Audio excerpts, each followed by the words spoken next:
सपने वाला kiss Freen Becky love story. Freen Becky Hindi story. उसे समय की बात है जब फ्रीन एसएससी एग्जाम की तैयारी कर रही थी।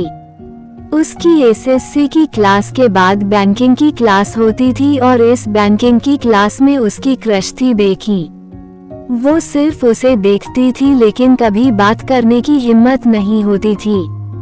फिर एक दिन उसने अपने दिल की बात अपनी दोस्त को बताई। उसे फ्रीन की यौन ओरिएंटेशन का पता था। एक्चुअली वो फ्रीन की बचपन की दोस्त थी और वो जानती थी कि फ्रीन को लड़कियों में इंटरेस्ट है, लेकिन फ्रीन की दोस्त स्ट्रेट थी। एक दिन फ्रीन की दोस्त ने उससे पूछा, क्या नाम है उस लड़की का? फ्रीन ने जवाब दिया, मुझे नहीं पता। उसकी दोस्त ने कहा, तो पहले फेसबुक से उससे बात करने की कोशिश कर। फ्रीन बेकी को देखकर कितनी अट्रैक्ट हो रही थी, लेकिन उससे बात करने से घबरा रही थी। उसकी दोस्त ने कितनी बार बोला कि नोट्स के बहाने ही बात कर लो, लेकिन फिर भी फ्रीन की हिम्मत नहीं हुई। फिर एक दिन फ्रीन ने अपनी दोस्त से कहा, यार बेकी से बात करा दे और उसकी एफबी आईडी दिला दे। दोस्ती की खातिर इतना तो कर ही सकती है ना। पहले तो उसने साफ मना कर दिया, लेकिन फिर बोली, एक ही कंडीशन में तेरा काम करूंगी, अगर तू मेरे एक वीक के नोट्स बना के देगी तो। फ्रीन ने उससे कहा, प्रॉमिस, मैं तेरा काम कर दूंगी। शाम को जब क्लास ऑफ हुई तो फ्रीन की दोस्त ने बेकी की एफबी आईडी लेकर दे दी। फ्रीन ने शॉक होकर पूछा, इतनी जल्दी कैसे अरेंज कर ली? उसकी दोस्त ने कहा, मेरे नोट्स बना देना। फ्रीन ने फेसबुक पर सर्च किया और उसे फ्रेंड रिक्वेस्ट भेज दी और फिर उसकी फ्रेंड रिक्वेस्ट एक्सेप्ट करने का इंतजार करने लगी। 4 दिनों के बाद बेकी ने फ्रेंड रिक्वेस्ट एक्सेप्ट की। फ्रीन ने अपने बारे में बताया, लेकिन बेकी ने उसके मैसेज को देखकर कोई जवाब नहीं दिया। अब फ्रीन क्लास जाती थी तो वो उसकी तरफ देखती थी, लेकिन फ्रीन में तब भी इतनी हिम्मत नहीं होती थी कि वो उसके सामने जाकर बात कर सके। फ्रीन फेसबुक की मदद से ही उससे बात करने की कोशिश करती रही।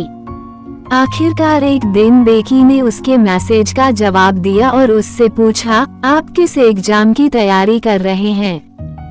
फ्रीन ने जवाब दिया, मैं एसएससी की तैयारी कर रही हूँ। बस इतना ही जवाब दे पाई थी कि बेकी फिर से ऑफलाइन हो गई। अगले दिन जब फ्रीन क्लास गई तो बेकी क्लास में नहीं थी। फिर उसे किसी से पता चला कि वो लाइब्रेरी रूम में है। फ्रीन भी लाइब्रेरी रूम में चली गई। उसने देखा कि बेकी क्वेश्चन सॉल्व कर रही थी, तो फ्रीन भी एक बुक लेकर उसके सामने वाली टेबल पर जाकर बैठ गई। बेकी से जब एक क्वेश्चन काफी देर से सॉल्व नहीं हो रहा था तो वो गुस्से में अपना हाथ टेबल पर मार देती है, जिससे उसका पेन भी नीचे गिर जाता है। तभी फ्रीन उससे परेशान होते हुए उसके पास आती है और उसका पेन उठाते हुए कहती है, मैडम, ज्यादा चोट तो नहीं लगी? बेकी उसे देखती है लेकिन कोई जवाब नहीं देती। फ्रीन ही बोलती है, क्या टेबल पर हाथ मारने से क्वेश्चन सॉल्व हो जाते हैं?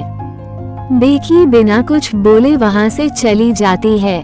घर पहुंचकर फ्रीन फेसबुक पर बेकी को मैसेज करती है, हाथ में पेन तो नहीं हो रहा है ना? बेकी जवाब देती है, सॉरी। फ्रीन रिप्लाई करती है, चोट आपको लगी है और सॉरी मुझे बोल रही हैं। बेकी जवाब देती है, सॉरी इसलिए क्योंकि मैं आपसे सही से पेश नहीं आई और मुझे चोट नहीं लगी थी।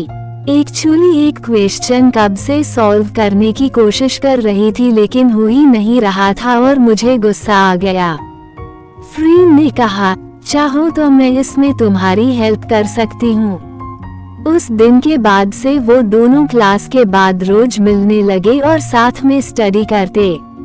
एक दिन जब वो लाइब्रेरी में साथ में स्टडी कर रहे थे तब बेकी फ्रीन के पास रखी बुक को उठाती है। तभी फ्रीन भी उसी बुक को उठाने जाती है, जिससे फ्रीन का हाथ बेकी के हाथ से टच हो जाता है। तब फ्रीन तुरंत अपने हाथ को हटा लेती है।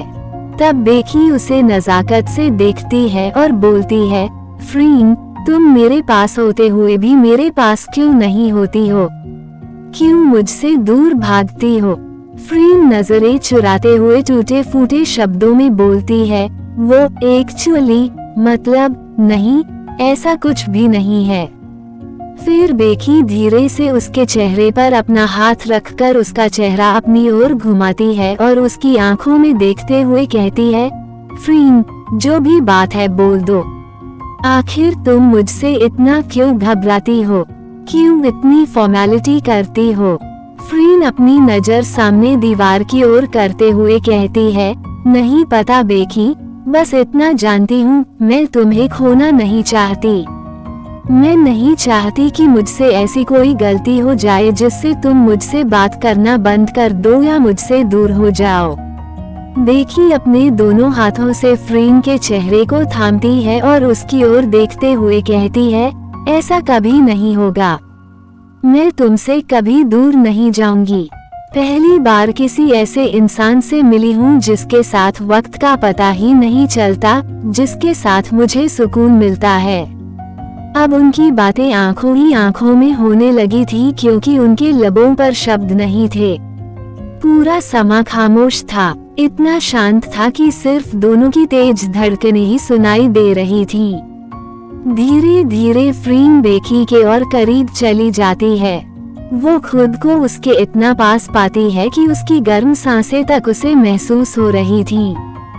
फ्रीन के होंठ बेकी के होंठों से बस कुछ ही दूर थे, लेकिन दोनों के पल उस हसीन शाम की तरह ढलने लगे थे और दोनों की सांसें एक साथ चलने लगी थीं। बस बाकी था तो उनके सांसों का एक होना। फ्रीन के हाथों ने जब बेकी के गालों को छुआ तो बेकी के दिल की धड़कन और तेज हो गई। तभी लाइब्रेरियन ने दरवाजे पर नॉक करते हुए कहा, लाइब्रेरी बंद होने का टाइम हो गया है।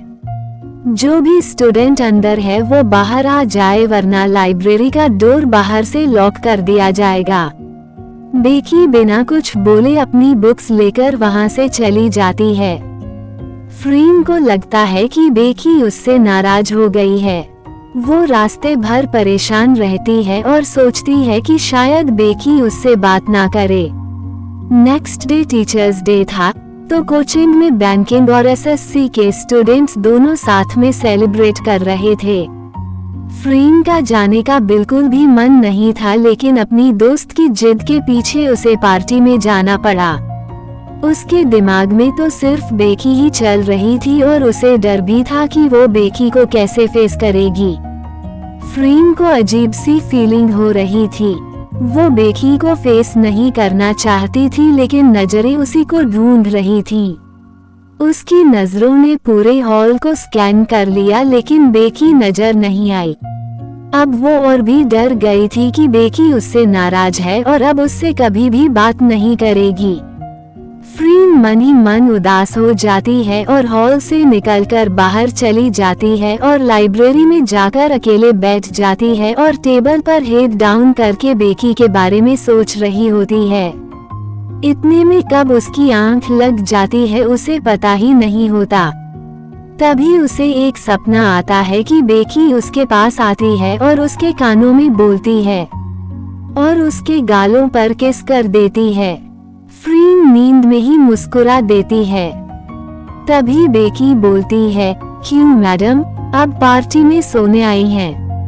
बेकी की आवाज सुनकर फ्रीन चौंक से खड़ी हो जाती है और सोच में पड़ जाती है, ये सपना है या हकीकत। बेकी उसे ऐसा भौचक्का देखकर हंसने लगती है और कहती है, मैं आपके सामने सच में खड़ी हूँ। फिर वो बिना कोई जवाब दिए अपने कदम फ्रीन की तरफ बढ़ाती है। फ्रीन को अभी भी ये सब एक सपना ही लग रहा था। बेकी उसके बिल्कुल नजदीक जाकर उसे गले लगाती है और उसके गालों पर फिर से किस करती है और कहती है, ये हकीकत है, I love you Freen, I love you too Becky. इतना कहकर फ्रीन भी उसे गले लगा लेती है और फिर बस इसी तरह से फ्रीन और बेकी की लव स्टोरी शुरू हो जाती है। कहने को तो वो दोनों क्लास की नजरों में एक अच्छे दोस्त थे, लेकिन एक्चुअल में वो दोनों एक कपल थे। बस कहानी तो इतनी सी थी, चमकता दिल। कहानी तो इतनी सी थी। अब आप बताइए आपको ये कहानी कैसी लगी। आप चाहे तो हमें मेल कर सकते हैं या फिर कमेंट कर सकते हैं। और हाँ, आपकी भी कोई कहानी हो तो आप हमारे चैनल पर भेज सकते हैं। आज के लिए बस इतना ही। मिलते हैं नेक्स्ट स्टोरी के साथ।